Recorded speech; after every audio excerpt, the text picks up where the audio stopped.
নমস্কাৰ মৰমৰ ছাত্ৰ ছাত্ৰীসকল আমি ক্লাছ 6 ৰ বাবে বিজ্ঞানৰ যেটো পাঠ আলোচনা কৰি আছিলো খাদ্যৰ উপাদান দুই নম্বৰ পাঠটো সেই পাঠটো ইতিমধ্যে আমি দুটা ক্লাছত ইয়াৰ প্ৰথম অংশ আৰু মাজৰ অংশৰ কথাখিনি আলোচনা কৰিলো আৰু সেইখিনি মই ইতিমধ্যে আপডেট দিছো তোমালোকে নিশ্চয় পাইছা আজি আমি এই পাঠটোৰ শেষৰ কথাখিনি অৰ্থাৎ মাজৰ পৰা ধৰি শেষলৈকে যিখিনি কথা আমাৰ আলোচনা কৰিবলগীয়া আছে সেইখিনি কথা আলোচনা কৰিম ইতিমধ্যে আমি খাদ্যৰ যিখিনি পৰিপোষক দ্ৰব্য তোমালোকৰ নিশ্চয় মনত আছে আমি পৰিপোষক দ্ৰব্যখিনি আমি কি দেখিছিলো মই পাঠটোৰ নামটো মহাৰি দিছো আমাৰ পৰিপোষক দ্ৰব্য বা পোষক দ্ৰব্যবিলাক কি আছিলে এক নম্বৰত আছিল কাৰ্বোহাইড্ৰেট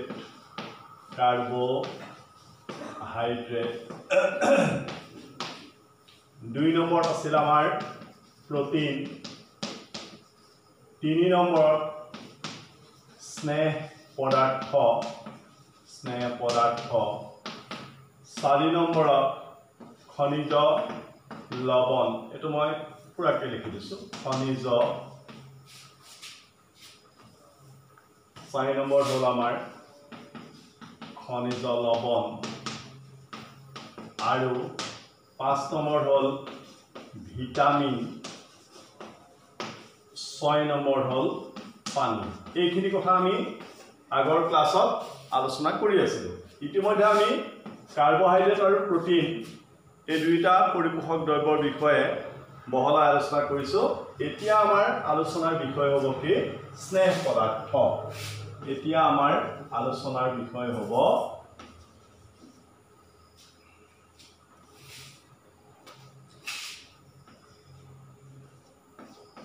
স্নেহ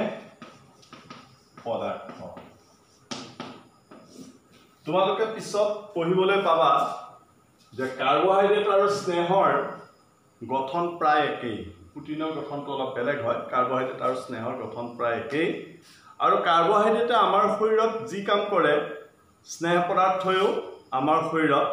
সেই একে কামেই কৰে অৰ্থাৎ আমি কাৰ্বোহাইড্ৰেটৰ বিষয়ে আলোচনা কৰোঁতে কি পাইছিলো যে কাৰ্বোহাইড্ৰেট জাতীয় আহাৰখিনি যেতিয়া আমাৰ শৰীৰত পাচন হোৱাৰ ফলত কাৰ্বোহাইড্ৰেট বিলাক গ্লুকোজলৈ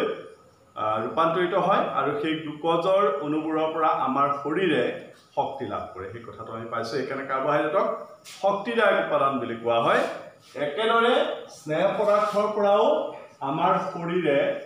লাভ কৰে শক্তি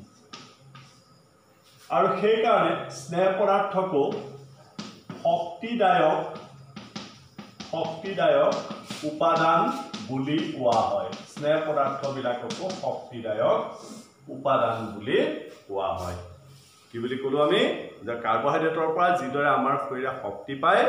স্নেহ পদাৰ্থৰ পৰাও আমাৰ শৰীৰে শক্তি পায় সেই কাৰণে স্নেহ পদাৰ্থবিলাককো শক্তিদায়ক উপাদান বুলি কোৱা হয় এতিয়া স্নেহৰ আৰু কাৰ্বোহাইড্ৰেটৰ এই দুয়োটা যদিও শক্তিদায়ক উপাদান এটা কথা আমি কিনা জানি থওঁ আমাৰ কিতাপতো আছে দিয়া আছে যে কাৰ্বোহাইড্ৰেটৰ তুলনাত আমি স্নেহ পদাৰ্থৰ পৰা বেছি পৰিমাণৰ শক্তি পাওঁ যদি আমি 5 গ্ৰাম বা 10 গ্ৰাম ধৰিলো আমি 10 গ্ৰাম কাৰ্বোহাইড্ৰেট জাতীয় আহাৰ যদি খাওঁ কাৰ্বোহাইড্ৰেট আৰু একেধৰণে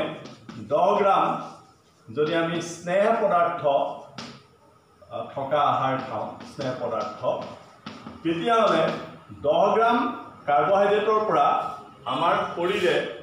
যিমানখিনি শক্তি লাভ কৰিব তাৰ তুলনাত 10 গ্ৰাম স্নেহ পদাৰ্থৰ পৰা আমাৰ শৰীৰে বেছি শক্তি লাভ কৰিব অৰ্থাৎ স্নেহ পদাৰ্থবিলাকৰ পৰা আমাৰ শৰীৰে বেছি পৰিমাণৰ শক্তি লাভ কৰে এতিয়া আৰু এটা কথা আমি জানিব লাগিব যে এই স্নেহ পদাৰ্থবিলাক শক্তিদায়ক উপাদান এই স্নেহ পদাৰ্থবিলাক আমাৰ শৰীৰৰ কিছুমান বিশেষ পেশীৰ মাজত বা অন্যান্য কিছুমান কোষৰ বাহিৰত এই কি হয় সেইখিনি মই ইয়াত ডিটেইলছ যাব বিচৰা নাই সহজকৈ কথাটো কৈ থওঁ ডিটেইলছ গ'লে হয়তো ক্লাছ 6ৰ লেভেলৰ কাৰণে অলপ টান হৈ পৰিব পাৰে মাত্ৰ আমি কথাটো এনেকৈ বুজো যে এই স্নেহ পদাৰ্থবিলাক আমাৰ শৰীৰত সঞ্চিত খাদ্যদ্ৰব্য হিচাপে জমা হৈ থাকে বা সঞ্চিত পৰিপোষক দ্ৰব্য হিচাপেও জমা হৈ থাকে কেতিয়াবা যদি এনেকুৱা এটা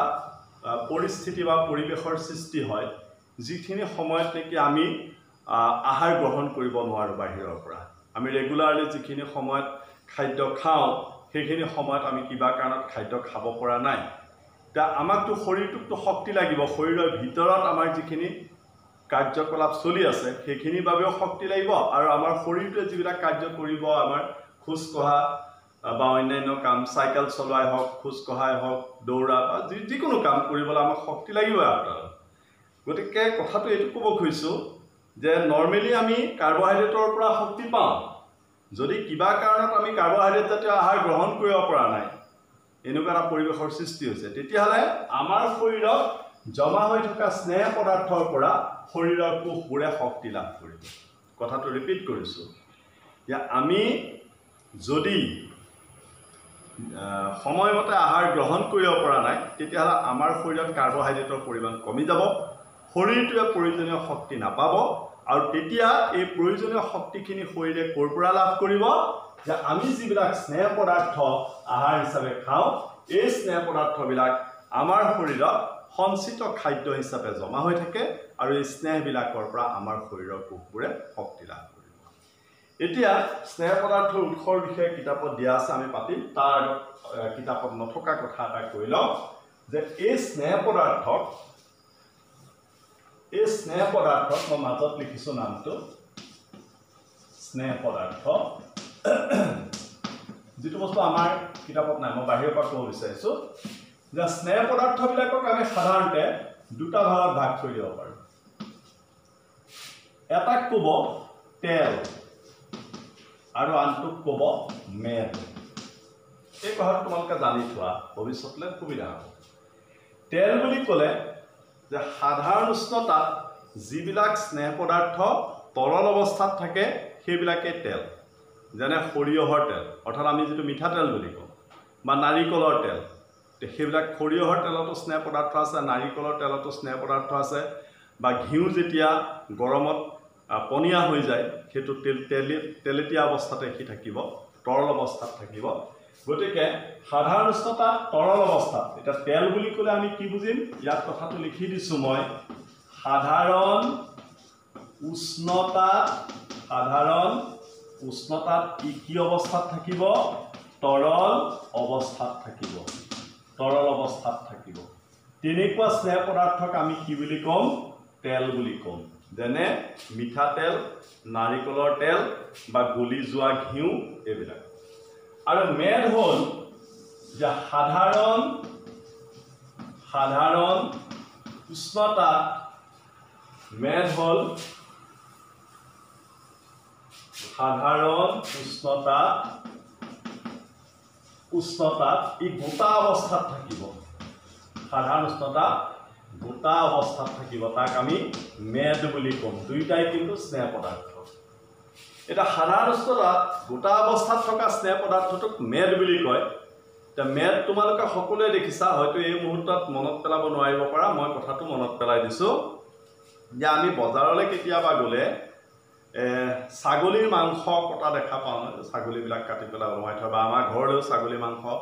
কিনি আনে তেতিয়া চাবা যে ছাগলীৰ মাংসত এনেকুৱা বগা বগা মাংসৰ দৰে কিছুমান টুকুৰা আহে আৰু আমি আমাৰ ভাষাত সেইটো তেল বুলি কওঁ আচলতে সেই বস্তুটোক আমি কি বুলি ক'ম মেদ বুলি ক'ম কাৰণ সাধাৰণ উষ্ণতাত কি অৱস্থাত থাকে গোটা অৱস্থাত থাকে এতিয়া কি ক'লোঁ যে স্নেহ পদাৰ্থ হ'ল শক্তিদায়ক উপাদান ৰিভিউ কৰিছোঁ কথাটো স্নেহ পদাৰ্থবিলাক হ'ল শক্তিদায়ক উপাদান নাম্বাৰ 1 স্নেহ পদাৰ্থৰ পৰা আমাৰ শৰীৰে কাৰ্বহাইড্ৰেটতকৈ বেছি পৰিমাণৰ শক্তি লাভ কৰে নাম্বাৰ 2 নাম্বাৰ 3 স্নেহ পদাৰ্থবিলাক আমাৰ শৰীৰত সঞ্চিত খাদ্য হিচাপে জমা হৈ থাকে বা সঞ্চিত পৰিপোষক দ্ৰব্য হিচাপে জমা হৈ থাকে যদি আমাৰ শৰীৰে বাহিৰৰ পৰা আহাৰ গ্ৰহণ কৰিব নোৱাৰে তেতিয়া শৰীৰৰ কোষবিলাকে স্নেহ পদাৰ্থৰ পৰা শক্তি আহৰণ কৰিব নাম্বাৰ 4 স্নেহ পদাৰ্থবিলাকক দুটা ভাগত ভাগ কৰিছোঁ তেল আৰু মেদ যিবিলাক সাধাৰণ উষ্ণতাত তৰল অৱস্থাত থাকিব সেইবিলাক হ'ল তেল আৰু সাধাৰণ উষ্ণতাত যিবিলাক গোটা অৱস্থাত থাকিব সেইবিলাক হ'ল মেদ এতিয়া আমাৰ পাঠটোত দিয়াৰ দৰে আমি স্নেহ পদাৰ্থ ক'ৰ পৰা পাওঁ তাৰ কেইটামান উৎস আমাক দিয়া আছে এই উৎসটো আমি দুই ভাগত ভাগ কৰিব পাৰোঁ উদ্ভিদজাত এই উৎস আমি দুই ভাগত ভাগ কৰিব পাৰোঁ উদ্ভিদজাত আৰু প্ৰাণীজাত অৰ্থাৎ কিছুমান স্নেহ পদাৰ্থ আমি উদ্ভিদৰ পৰা পাওঁ আৰু কিছুমান স্নেহ পদাৰ্থ আমি প্ৰাণীৰ পৰা পাওঁ আমাৰ কিতাপৰ পেজ নাম্বাৰ 11ত ইয়াত ছবি সহ ধুনীয়াকৈ দিয়া আছে এতিয়া চোৱা উদ্ভিদৰ পৰা পোৱা স্নেহ পদাৰ্থ আমাক সুন্দৰকৈ দিছে এক নম্বৰত দিছে কি সৰিয়হৰ তেল যেটো অলপ আগত মই কৈছো সৰিয়হৰ তেল আমি ঘৰত খাবলৈ ব্যৱহাৰ কৰোঁ আৰু আমাৰ ভাষাত আমি এটো মিঠাতেল বুলি কওঁ তাৰ পিছত আহিলে নাৰিকল তেল আমাৰ ইয়াত আমি নাৰিকল তেল খাবলৈ সাধাৰণতে ব্যৱহাৰ নকৰোঁ বা সাধাৰণতে বুলি নহয় আমাৰ ইয়াত নাৰিকল তেল ব্যৱহাৰ কৰা নহয় কিন্তু দক্ষিণ ভাৰতৰ মানুহে খাবৰ কাৰণে নাৰিকল তেল ব্যৱহাৰ কৰে আমি ইয়াত যেনেকৈ সৰিয়হৰ তেল বা মিঠাতেল ব্যৱহাৰ কৰি পেলাই বিভিন্ন খাদ্য দ্ৰব্যবিলাকৰ ৰন্ধন প্ৰকৰণ কৰোঁ ঠিক একেদৰে দক্ষিণ ভাৰতৰ মানুহে এই সৰিয়হৰ তেল বা মিঠাতেলৰ ঠাইত কি ব্যৱহাৰ কৰে নাৰিকলৰ তেল ব্যৱহাৰ কৰে তাৰ পিছত আহিলে সয়াবিনৰ তেল সয়াবিন তেল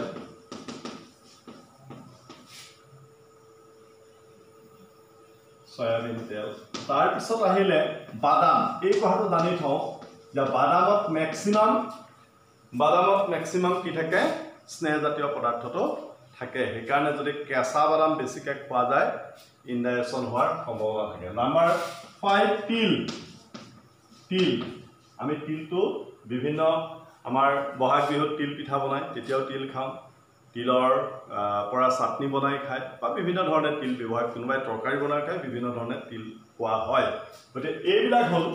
উদ্ভিদৰ পৰা পোৱা স্নেহ পদাৰ্থৰ উৎস কি সৰিয়হ তেল নাৰিকল তেল সয়াবিন তেল বাদাম তেল তিল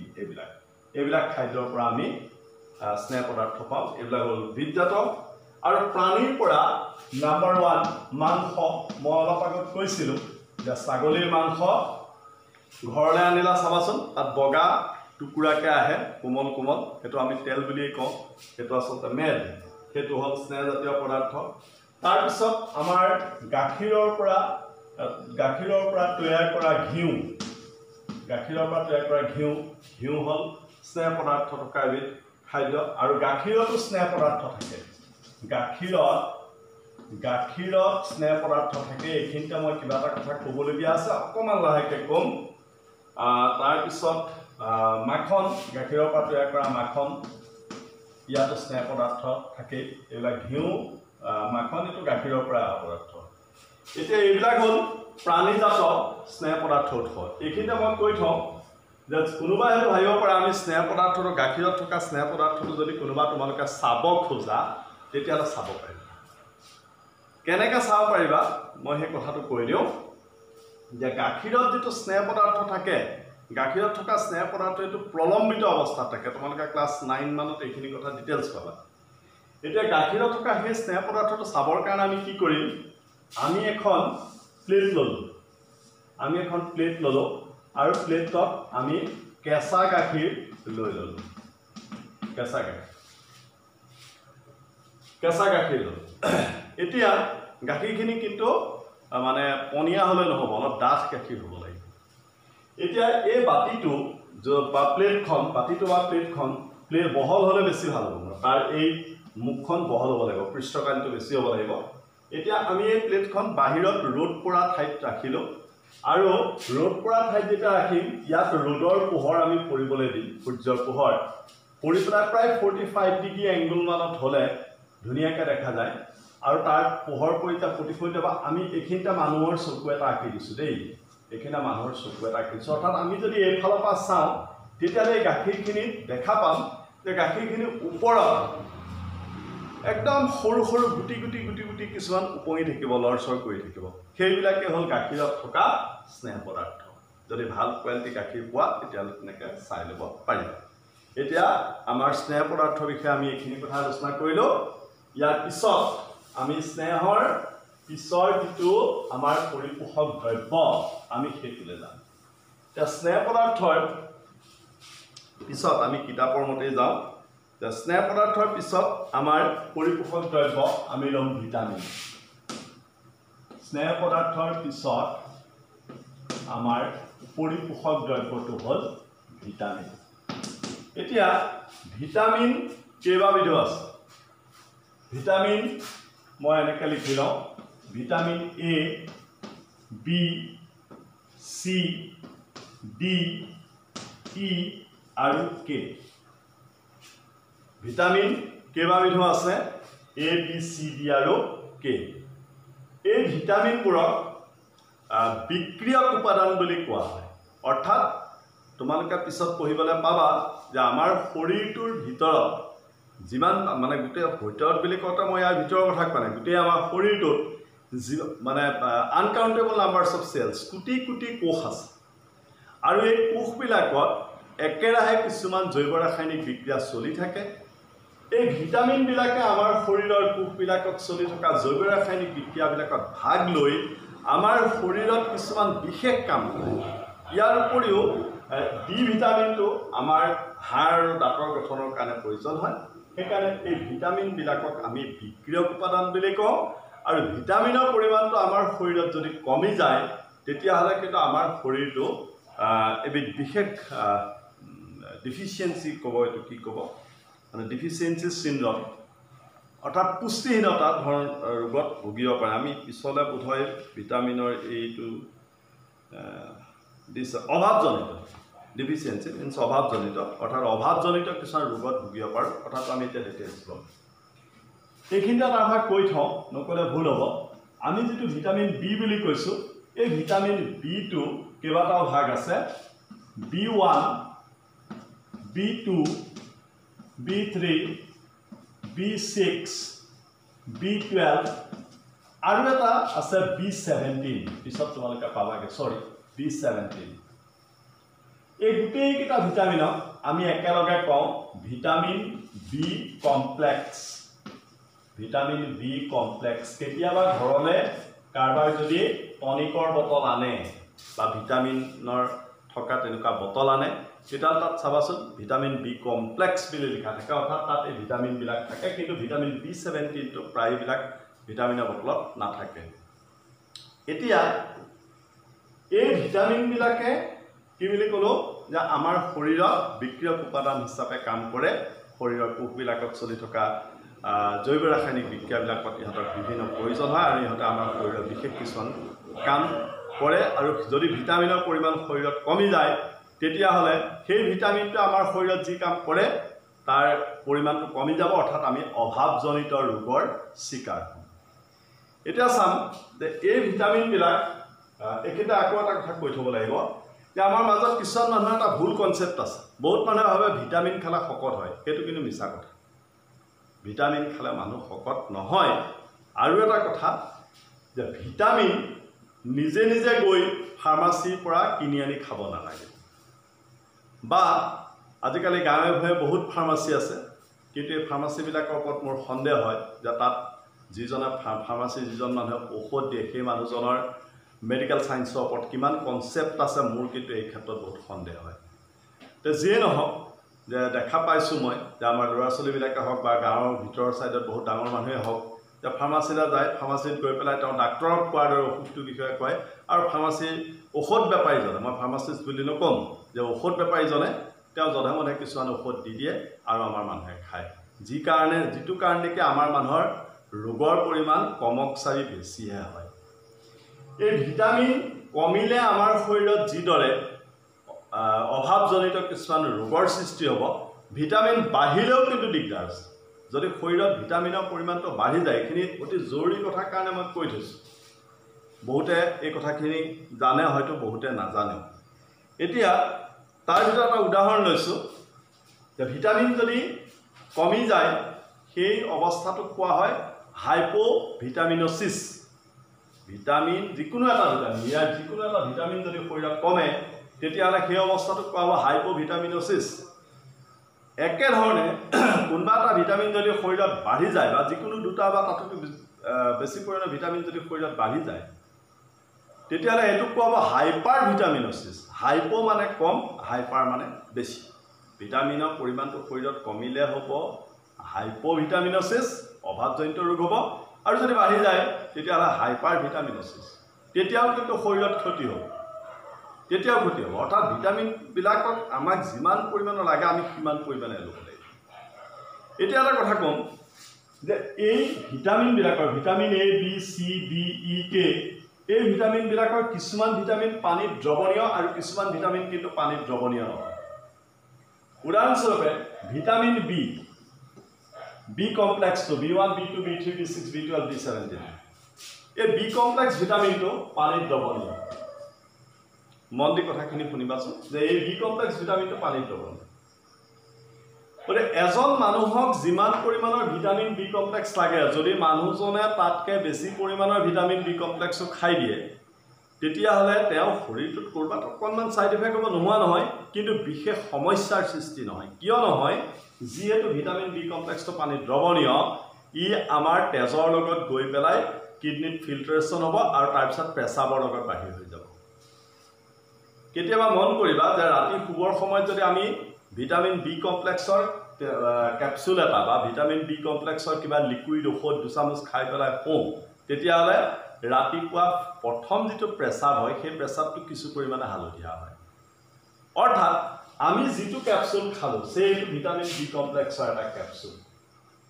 ইয়াত লিখা আছে জানিবা vitamin B complex 500 mg, 500 milligram.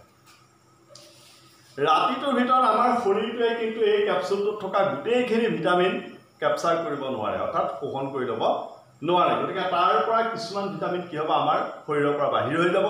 গতিকে ভিটামিন বি কমপ্লেক্স যিহেতু পানীত দ্ৰৱণীয় গতিকে সি পেচাবৰ যোগেদি বাহিৰ হৈ যাব, বিশেষ ক্ষতি নহয়। কিন্তু ইয়াৰ ভিতৰত থকা ভিটামিন ই পানীত দ্ৰৱণীয় নহয়। এতিয়া পানীত দ্ৰৱণীয় নোহোৱা ভিটামিন এটা যদি আমি বেছিকৈ খাই দিওঁ তেতিয়া কিন্তু ই শৰীৰৰ পৰা বাহিৰলৈ ওলাব নোৱাৰে, তেতিয়া বিপদ হ'ব। সেইকাৰণে যধে মধে ভিটামিন খাব নালাগে। এতিয়া আমাৰ কিতাপত এখন সুন্দৰ তালিকা দিয়া আছে, আমি এই তালিকাখনৰ মতেদি যাওঁ, অলপ কথা আলোচনা কৰোঁ যে ভিটামিন নহ'লে ইয়াত ধুনীয়াকৈ দিছে যে এই ভিটামিনৰ কিছুমান উৎস আমাক দিয়া আছে। কি কি মই বৰ্ডত লিখিব বিচৰা নাছিলোঁ, তথাপি দুই এটা কথা আকৌ ক'ব লাগিব। আমি ইয়াৰ লগতে উৎস লিখোঁ আৰু ই কমিলে কি হ'ব সেইটো চাম। ভিটামিন এ কিছুমান উৎস দিছে আমাক গাখীৰ, আমাক কৈছে গাখীৰ। তাৰপিছত দিছে ফিছ অইল, মাছৰ তেল যিটো, অমিতা, সহজকৈ লওঁ অমিতাত ভিটামিন ভিটামিন এ থাকে বুলি কৈছে। তাৰপিছত আৰু কিছুমান ফল মূল আছে, তাৰ উপৰি মই কৈ থওঁ যে সেউজীয়া শাক পাচলি, সেউজীয়া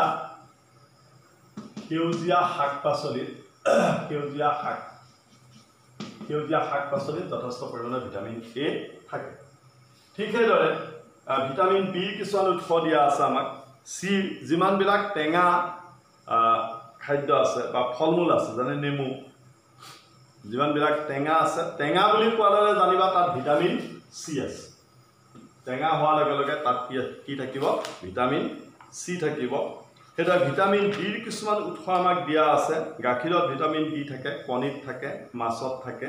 এইবিলাক বিভিন্ন ধৰণৰ ভিটামিনৰ উৎস। ই কে এইবিলাক আমি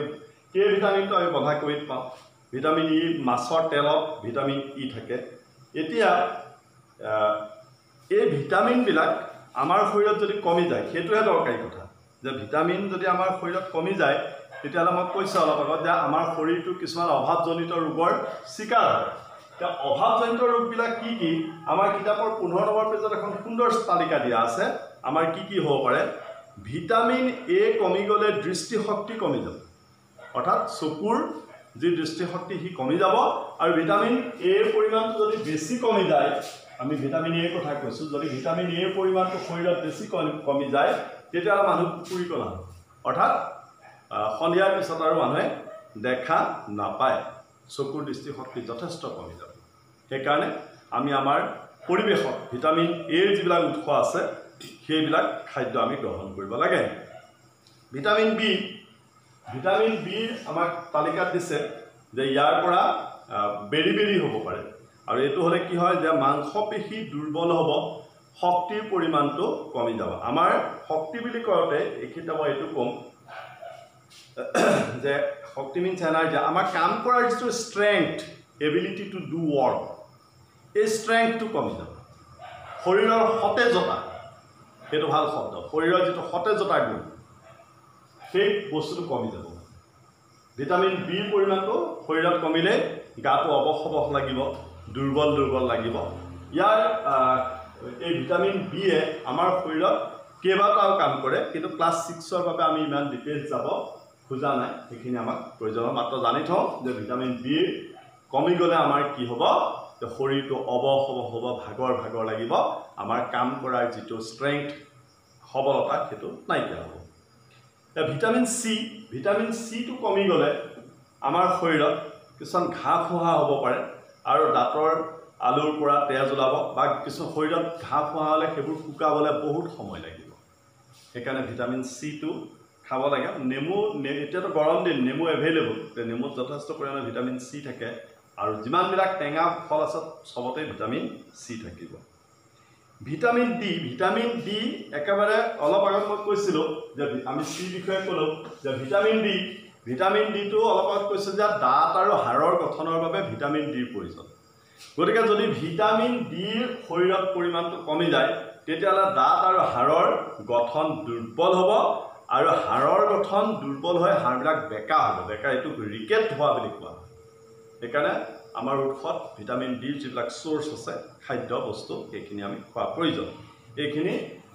একেবাৰে ভিটামিন ই কমি গ'লে মানুহৰ ছালৰ কিছুমান সমস্যা হয় আৰু আমাৰ শৰীৰত থকা কিছুমান গ্ৰন্থিয়ে সঠিকভাৱে কাম কৰিব নোৱাৰে একেদৰে ভিটামিন কে কমি গ'লে আমাৰ শৰীৰৰ ভিতৰত থকা কিছুমান গ্ৰন্থিৰ পৰা যি ধৰে তাহাঁতৰ নৰ্মেল ফাংচন হ'ব লাগে স্বাভাৱিক কাম হ'ব লাগে সেইখিনি নহয় এতিয়া আমি ভিটামিনৰ কথাখিনি ইয়াতকৈ বেছি দীঘলীয়া কৰিব খোজা নাই ইয়াৰ পিছত আমাৰ যিটো খনিজ লৱণ আমাক খনিজ লৱণৰ কথা আমি কিছু পাতিব লাগিব যে আমাক কিছুমান খনিজ লৱণ আহাৰৰ লগত আমাৰ প্ৰয়োজন হয় আমি কাৰ্বহাইড্ৰেটৰ কথা পাতিলোঁ প্ৰটিনৰ কথা পাতিলোঁ স্নেহ পদাৰ্থৰ কথা পাতিলোঁ ভিটামিনৰ কথা পাতিলোঁ এইবাৰ আহিল খনিজ লৱণ এতিয়া খনিজ লৱণবিলাক আমাক বহুত বেছিকৈ নালাগে কম পৰিমাণে লাগে কিন্তু সেইখিনি নহ'লেই আমাৰ শৰীৰত কিছুমান ইমবেলেঞ্চ হ'ব পাৰে অৰ্থাৎ কিছুমান অভাৱজনিত ৰোগৰ সৃষ্টি হ'ব পাৰে ফৰ এক্সাম্পল খুব মন দি শুনিবা এটা দৰকাৰী কথা ক'ম যে আমাৰ খনিজ লৱণৰ ভিতৰত one of the important component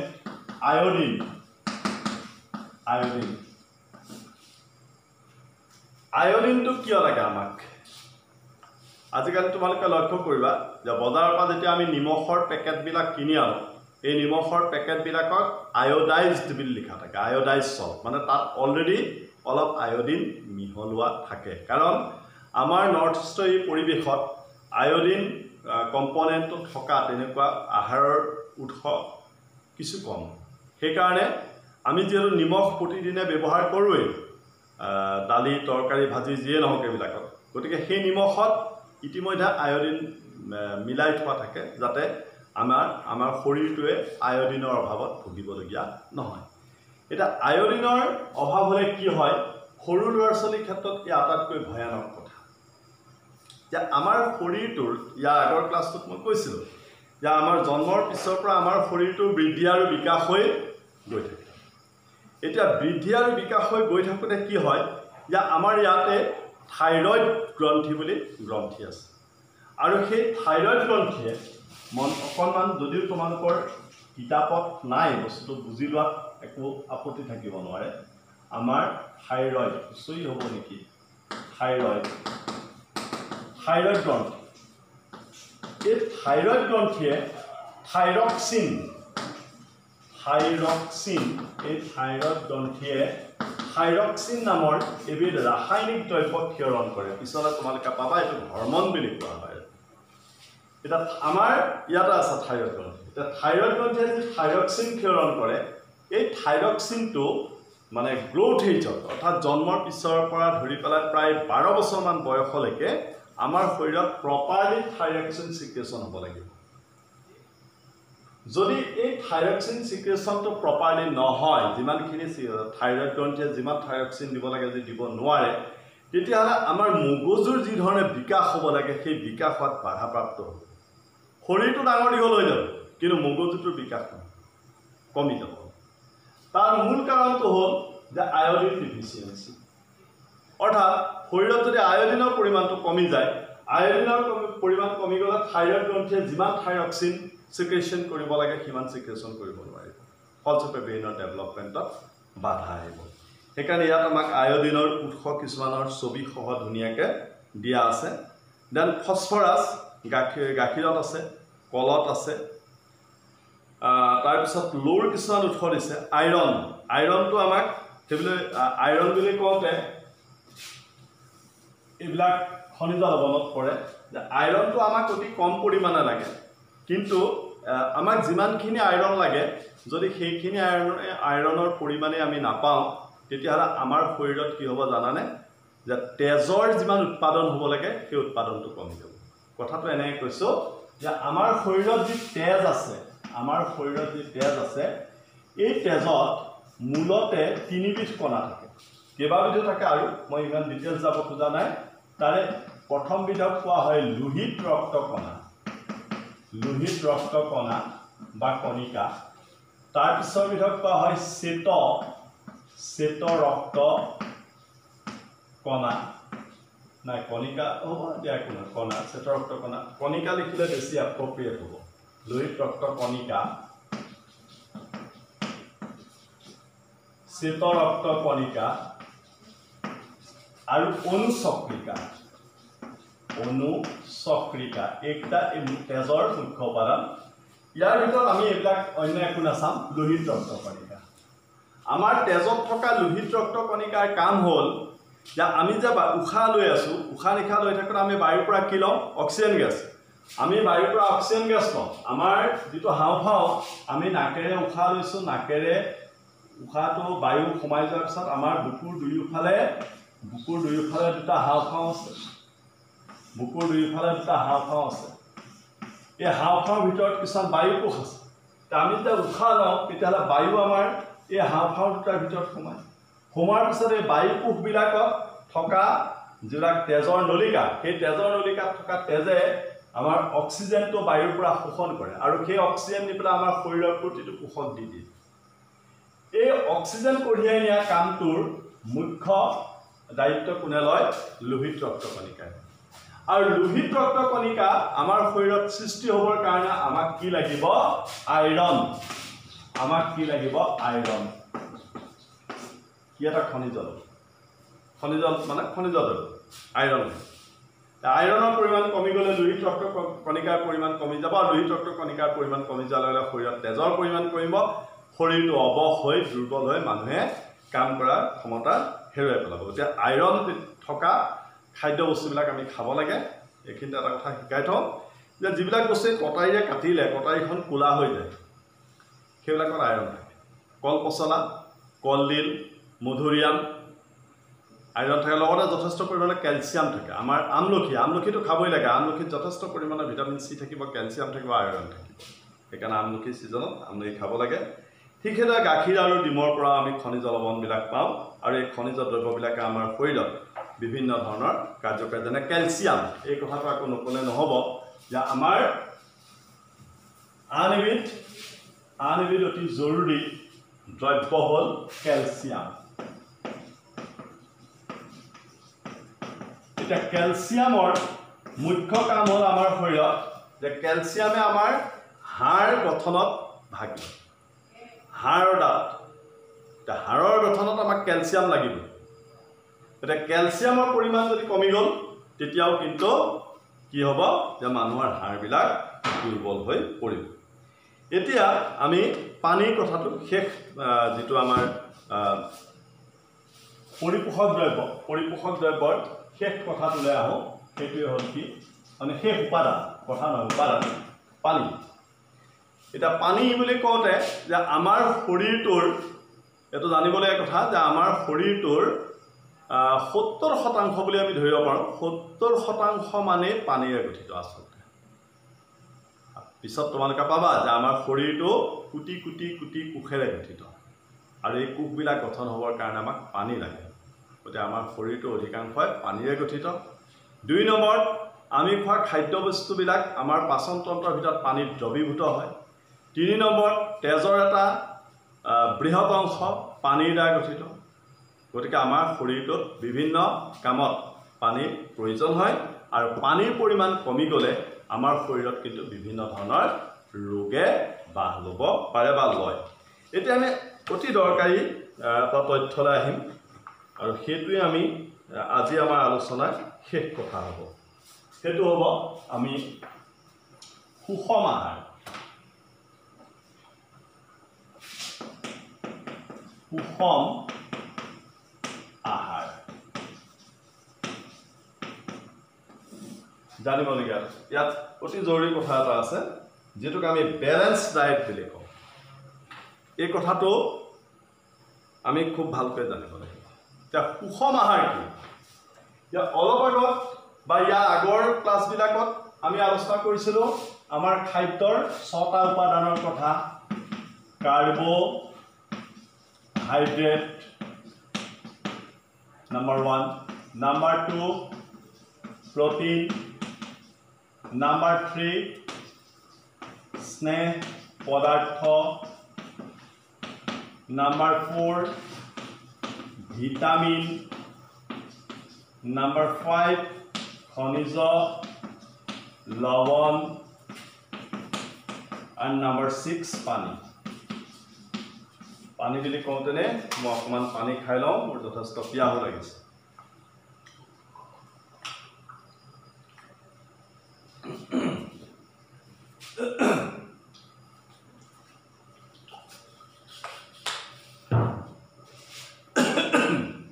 এইটো আমি সেই সংখ্যাত উপনীত হৈছোঁ সুষম আহাৰ এতিয়া আমি চাওঁ দৈনিক আমি যিমানবিলাক আহাৰ খাওঁ যে স্কুল যেতিয়া খোলা থাকে আমি স্কুললৈ যাওঁতে এসাঁজ ভাত খাই গৈছোঁ স্কুলৰ পৰা ঘূৰি আহিও এসাঁজ ভাত খাইছোঁ বা আমাৰ ল'ৰা ছোৱালী স্কুলত মিড ডে মিলৰ ব্যৱস্থা আছে তাতো ভাত বা খিচিৰি তেনেধৰণৰ খাদ্যৰ ব্যৱস্থা থাকে আমাৰ ল'ৰা ছোৱালীয়ে খায় ৰাতিও ভাত খাইছোঁ ভাতৰ লগত দালি আছে বিভিন্ন পাচলিৰ ভাজি আছে বা মাছ মাংসও থাকিব পাৰে ডিম থাকিব পাৰে গাখীৰ থাকিব পাৰে অন্যান্য কিছুমান কেঁচা শাক পাচলিও যিটো আমি সালাড হিচাপে ব্যৱহাৰ কৰোঁ সেইবিলাকো থাকিব পাৰে এতিয়া সুষম আহাৰ মানে এই কথাটো চাওঁ বয়সৰ ওপৰত নিৰ্ভৰ কৰি এই বয়সৰ কথাটো ক'বই লাগিব কিতাপত কি কৈছে মই চোৱা নাই যে বয়সৰ ওপৰত নিৰ্ভৰ কৰি এজন মানুহক প্ৰত্যেক দিনে নিৰ্দিষ্ট পৰিমাণৰ কাৰ্বহাইড্ৰেট লাগিব প্ৰটিন লাগিব স্নেহ পদাৰ্থ লাগিব ভিটামিন লাগিব খনিজ লৱণ লাগিব আৰু পানী লাগিব কি বুলি ক'লো বয়সৰ ওপৰত নিৰ্ভৰ কৰি এজন মানুহক প্ৰতিদিনে নিৰ্দিষ্ট পৰিমাণৰ কাৰ্বহাইড্ৰেট লাগিব প্ৰটিন লাগিব স্নেহ পদাৰ্থ লাগিব ভিটামিন লাগিব খনিজ লৱণ লাগিব আৰু পানী লাগিব যদি মানুহজনৰ দৈনিক খাদ্যৰ তালিকাত এই পৰিপোষক দ্ৰব্যকেইটা প্ৰয়োজনীয় মতে থাকে তেতিয়াহ'লে সেই আহাৰক আমি কি ক'ম সুষম আহাৰ বুলি কওঁ এজন মানুহক দৈনিক এই পৰিপোষক দ্ৰব্যকেইটা যিমান পৰিমাণৰ লাগে যদি খাদ্যত কিমান পৰিমাণৰ থাকে তেতিয়াহ'লে সেই আহাৰ হ'ব সুষম আহাৰ আৰু যদি কমি যায় তেতিয়াহ'লে সেই আহাৰ সুষম আহাৰ নহয় দেখা যায় যে আমাৰ ভিতৰুৱা অঞ্চলবিলাকত যিখিনি মানুহৰ খাদ্যৰ ওপৰত খুব বেছি এটা কনচেপ্ট নাই বা তেওঁলোকে খুব এটা কেনেধৰণৰ খাদ্য আমি গ্ৰহণ কৰা উচিত তাৰ ওপৰত বিশেষভাৱে চিন্তা নকৰে, তেতিয়াহ'লে আমি দেখা পাওঁ যে আমাৰ মানুহবিলাকে প্ৰায় একেধৰণৰ খাদ্য খায়। ভাত দালি ভাজি হয়তো কেতিয়াবা মাংস, কেতিয়াবা মাছ, কেতিয়াবা ডিম, মানে বা মানুহৰ অৰ্থনৈতিক অৱস্থাৰ ওপৰত নিৰ্ভৰ কৰি পেলাই মাছ মাংস ইমান ঘনাই খোৱাটো সম্ভৱো নহয় মানুহৰ কাৰণে। তথাপিও যে খাদ্য দ্ৰব্যবিলাক একেধৰণৰ, যে 3 সাঁজ ভাত খাইছে, 3 সাঁজ ভাততেই ভাত আছে, দালি আছে, একেধৰণৰ চব্জি আছে। তেনেধৰণৰ একেধৰণৰ খাদ্য যদি আমি খাই থাকোঁ, তেতিয়াহ'লে কি হ'ব যে আমাৰ শৰীৰত কিছুমান বস্তুৰ পৰিমাণটো বাঢ়ি যাব, কিন্তু কিছুমান বস্তুৰ পৰিমাণ আমাৰ শৰীৰত কমি যাব। তেতিয়া আমি এটা সুস্থ শৰীৰৰ অধিকাৰী হ'ব নোৱাৰিম। সেইকাৰণে আমাৰ খাদ্যৰ যিখন তালিকা থাকে, এই খাদ্যৰ তালিকাখনত আমি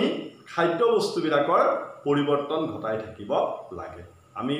ফল মূল খাব লাগিব, গাখীৰ খাব লাগিব, ডিম খাব লাগিব, ভাত খাব লাগিব, ৰুটি খাব লাগিব, কেতিয়াবা হয়তো অকল বইল ভাত খাম। তেনেকৈ কৰি পেলাই আমি নিজৰ ববীয়াকৈ এখন আঁচনি তৈয়াৰ কৰি পেলাই সকলো ধৰণৰ খাদ্য যেতিয়া আমি মিলাই পেলাই দৈনিক গ্ৰহণ কৰিম, তেতিয়া আমাৰ কি হ'ব, আহাৰ সুষম আহাৰ হৈ থাকিব। আৰু এজন ব্যক্তিয়ে যেতিয়া সুষম আহাৰ গ্ৰহণ কৰি থাকিব, তেতিয়া সেই ব্যক্তিজনৰ শৰীৰত প্ৰয়োজনীয় দ্ৰব্য কমি নাযায়, আৰু কমি নগ'লেই তেওঁৰ শৰীৰটো ডেফিনেটলি সুস্থ হৈ থাকিব। আমি যিহেতু এইটো পাঠটো ক্লাছ 6ৰ কাৰণে আৰু বৰ বেছি কথা ক'ব খোজা নাই, মই ভাবোঁ যে মই ইতিমধ্যে এই খাদ্যৰ উপাদান পাঠটো 2টা ক্লাছ আপলোড কৰি দিছোঁ। আজিৰটো 3 নম্বৰ ক্লাছ। এই 3টা ক্লাছ যদি আমাৰ ছাত্ৰ ছাত্ৰীসকলে মন পুতি চায়, তেতিয়াহ'লে ডেফিনেটলি তেওঁলোক উপকৃত হ'ব, মই ভাবোঁ সেইদৰে। আৰু ইয়াৰ পিছত আমি ক্লাছ 6ৰ আৰু লগে লগে ক্লাছ 7 আৰু 8ৰ আৰু কিছুমান ক্লাছ আমি আপলোড কৰি যাম। আশা ৰাখিম তোমালোকে আমাৰ ক্লাছবিলাক আন্তৰিকতাৰে গ্ৰহণ কৰিবা। Thank U.